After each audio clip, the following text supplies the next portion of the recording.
या दरम्यानच एक मोठी बातमी येते।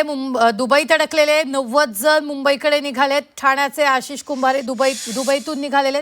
सरकारचे आणि झी 24 तासचे त्यांनी आभार मानलेत। युद्धामुळे 90 जण अडकलेले होते, तर मुंबईत 90 जण मुंबईच्या दिशेने निघालेले, दुबईत ते अडकलेले होते। ठाण्याचे आशिष कुंभारे दुबईतून निघालेले आहेत।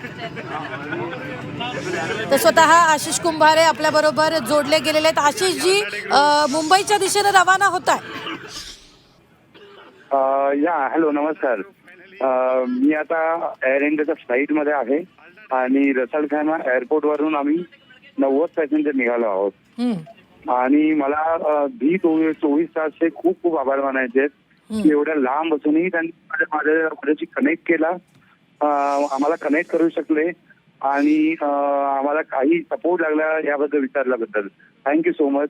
Really hats off to Indian media and Indian government and of course UAE government also. बरं आशिष जी, एक महत्त्वाचा प्रश्न, तुम्ही स्वतः वारंवार तुमची स्वतःची या तुमच्या बरोबर असलेल्या 90 जणांची व्यथा झी 24 तास समोर मांडत होतात, सगळे अपडेट स्वतः तुम्ही तिथून देत होतात, आणि काय आत्ताची तुमची भावना आहे? तुम्ही मुंबईच्या दिशेने रवाना होताय।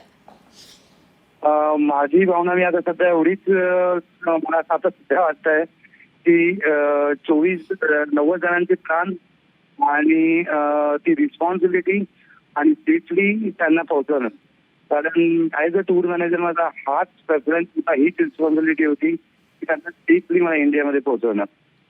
हेच मला वाटतंय।